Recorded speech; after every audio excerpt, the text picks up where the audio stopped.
As this year comes to close, a lot of leaders feel the pressure to reflect, reset, and rush into what's next. But resilient leaders don't prepare for the new season by moving faster. They prepare by getting steadier. Hi, my name is Tammy Imlay. I'm an executive leadership strategist and advisor, and I guide senior leaders and executive teams through clarity, identity, and alignment so they can make confident decisions, lead well under pressure, and build teams that actually hold together when things get hard. So over the last few episodes, we've really been talking about what it means to be a resilient leader and not just what resiliency looks like in theory, but how to make it practical and what it looks like in leadership specifically. So today I wanted to bring it all together, and I wanted to talk about 3 things every resilient leader does before stepping into a new season. Not to hype themselves up, but to lead with clarity, intention, and resolve. Before we dive in, let's talk about the last 4 episodes in this Resilient Leader series. Because if you haven't listened to those, please go back and listen, because they kind of build on each other and they set the foundation for this next season that we're stepping into. And I called it a next season because, I could say this is the last episode of 2025. However, this is for any season. Anytime you're starting something new, you want to do it with intentionality. And if you're building a leadership team, and you want it to be resilient, if you're building this ideal team, then these episodes that we've had help you build that foundation, help you have a great start. If you already have a team and you want to become more resilient, these are the action steps that you should take. And so the first episode was the pop quiz no one studied for. So we started by naming the moment leadership stops being theoretical and gets exposed. In the pressure or a crisis, people don't follow a plan. They follow the leader's nervous system. They follow your lead, not necessarily it's how you lead more than even what you say or what you do. The next episode was Resilience is Built on a Tuesday. This is one of my favorite episodes because being military, we trained before the fight. So there are things that I trained for that I never actually saw. But the thing is that if we did see those circumstances or those trials, we knew exactly what to do. So we talked about how resilient leadership isn't formed in the trauma, but in the ordinary days before it. It's the habits you practice when nothing is wrong, and that's going to determine how you lead when everything is. So it's the habits that you build now and on a Tuesday, that way when something happens, you can go into action mode and you don't really even have to think about it. You know instinctively what to do. This next one I feel is so important in this season, in this culture that we have right now. It's compassion without compromise. We explore why resilient leadership holds both care and standards at the same time. True compassion doesn't lower expectations. We are in this season, we're in this culture of, be kind over everything. And some of the leaders that I worked with, they felt like they were lowering their standards and their expectations in order to be kind. And I think that it's important that you hold both, that you are compassionate for the person in front of you, but you hold them to the standard and the expectations that is the level that you're working at or the level that you expect. It provides clarity, dignity, and accountability that people want to do well. And if they don't, maybe they're not the right team member for this team. So you can hold both compassion and expectations. And the 4th episode was the leader sets the weather. So most recently, we talked about how our presence and our emotional regulation. Leaders don't control the storm, but they absolutely set the climate their teams operate in. And how you show up. If you are always anxious, don't be surprised if your team is anxious. If things happen, if a crisis happens, the way you show up is going to dictate how your team responds. And so again, on a Tuesday, this is when you consider this and you think, how do I want to show up? What do I want to say? How do I want to handle this? And so these 4 episodes really lay the foundation. And so today, I want to talk about 3 things that every resilient leader does before entering a new season. And when I talk about these are things, you can do them you get to define the season. So right now we're closing out 2025 and we're stepping boldly into 2026. However, this could be you are closing out a big initiative, or you reached a big goal, or a goal shifted, or you have a new team, or, there's so many options. So I want you to define season in a different way here. You get to define the season, and don't limit yourself. It's just when you're starting something new, it could be that you are stepping up into a new identity. It could be you're deciding how to show up in this new season as well. It may not be a physical season of change. It could just be a resolve season in your heart, and something that that you're ready for the next. So the number one thing that resilient leaders do, and these are not in any particular order, but all three of them are important. So don't just take one of them. But resilient leaders take inventory before they take action. What does this mean? It means they pause long enough to notice what they're carrying, what worked, and what quietly drained them. Not everything needs to be fixed or carried forward. Awareness can prevent repeating the same patterns. And so by taking inventory and by slowing down for a moment to say, okay, what went well? How much am I carrying? Did you lose a team member in the last, since you started this season? And are you going to be a man down for the next season? Do you have more people? And so you need to spread the responsibilities more. And what quietly drained you? This reflection is strategic, not indulgent. It's important that we do this if we understand what we're carrying, what worked, and what drained us.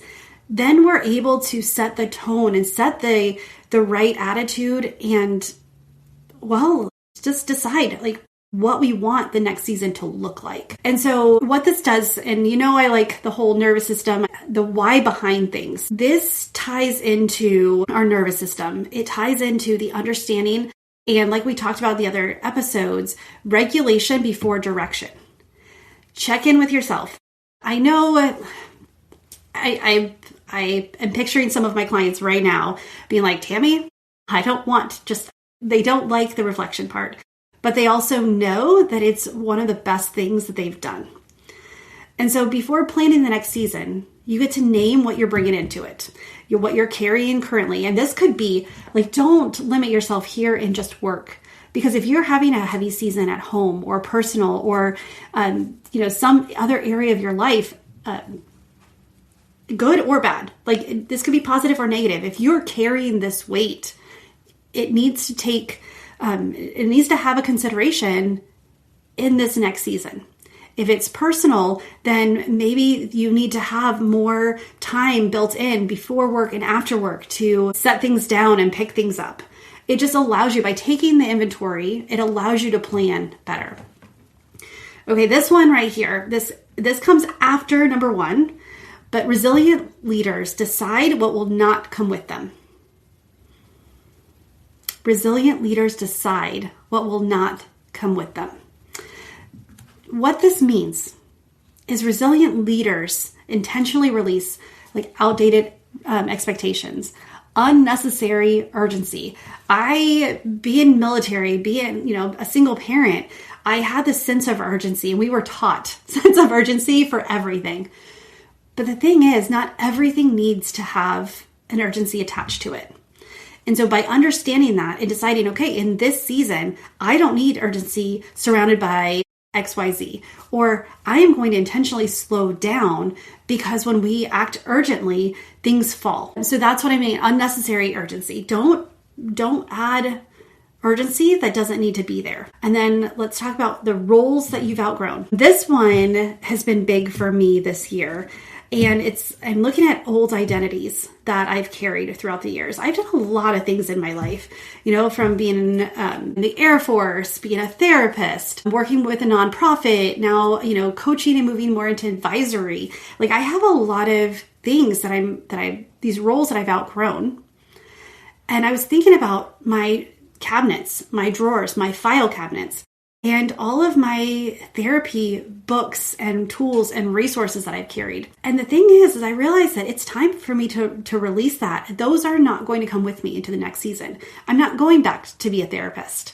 And by holding on to that, it gives me that like 1 foot in, 1 foot out kind of thing. And so what roles have you outgrown?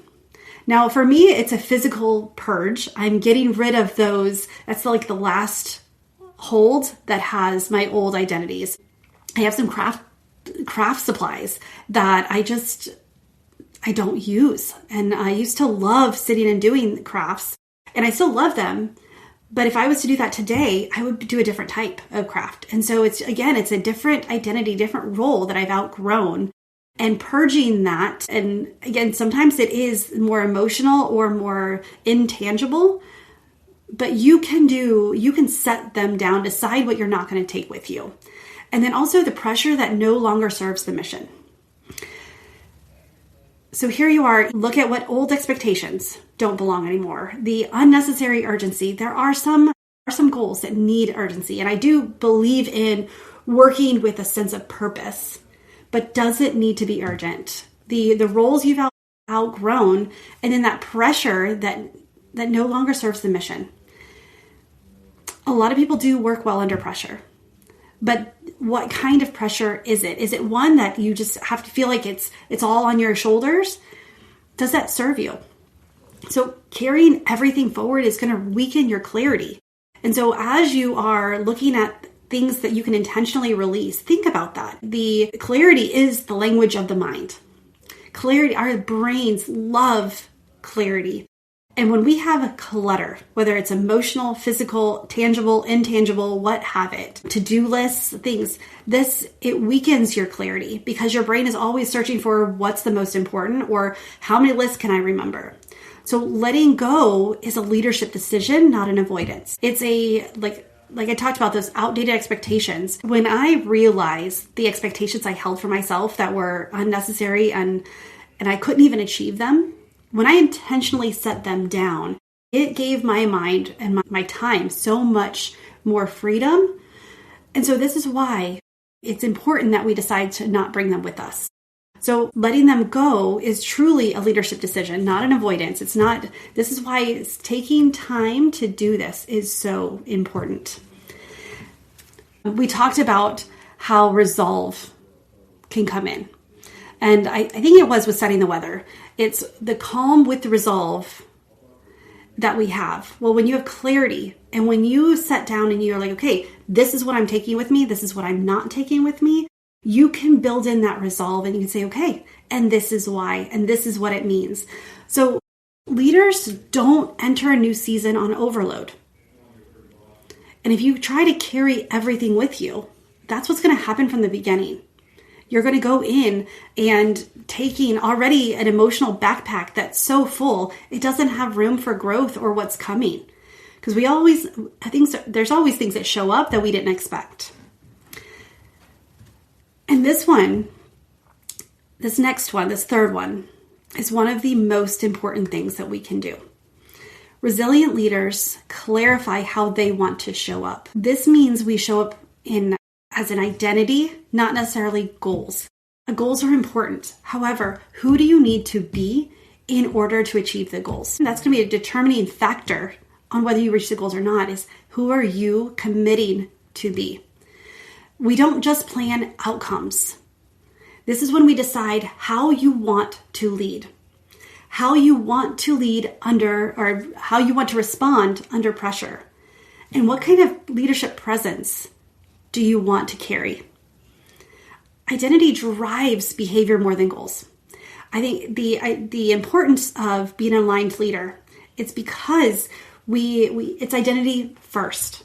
It's who are you as a leader? How do you want to show up? And what does it mean to have you as the leader? So because we know that presence shapes the culture. And if you are shaping the culture, the personal culture you hold, that also will spill out to the culture your team is going to carry, the culture your team is going to adopt. And so it's really important that you decide how you want to show up, how you want to lead, and how you want to respond under pressure. Again, Build that on a Tuesday. Decide every time when there's pressure, I'm going to take a 5-minute break just to clear my mind and think it through. That's what I mean by how do you want to just respond under pressure? Do you want to respond with the first reaction that comes? Or do you want to have a thought out, be like, okay, I know that when pressure is turned up, when a crisis happens, that before I say anything, I'm going to take 5 minutes to just reflect on what's going on. This isn't you're not avoiding it. You're not running from it. This is the moment that you decide that you're going to be the aligned, resilient leader through everything. So we know that presence shapes culture. This is why identity is so crucial. If you want to be an aligned leader, if you want to be a resilient leader, you need to understand who you are as a leader. And then the consistency matters more than intensity. This is why on a Tuesday, like how you want to respond under pressure, it changes the way you respond daily. One of the things I hate as, when the kids are really little, they'd be like, Mom, Mom, Mom. I'm like, what? And I didn't want to respond that way. And so I started, and I do not suggest this with your employees, with your team members, because it's wildly inappropriate for that setting. But it gives it a good example is I didn't want to respond with what every time. One is I don't think I don't need to explain it. I know most of my friends who are like, no, I like, yes, and I know some people who say yes. And I worked hard when they were really little that when they say, Mom, Mom, Mom, I'm like, yes, love, because it's just kinder. And when I say it, it calms me down and remembers like, hey, you love these kids no matter how annoying they are or how many times a day they're like, Mom, Mom, Mom. And so how do you want to respond when things are going on? And so by building that habit, now, no matter what happens, that's how I respond to the kids when they call me, when they need something. And that to me, I get to show up as the mom who cares and not just be like the one who's put off because my kids have 5,000 questions a day. Now, again, I wouldn't call your people yes, love. However, what do you want to respond when they come to you with a problem? Rather than saying, okay, let me solve the problem for you, maybe you want to ask a question back before you give any advice.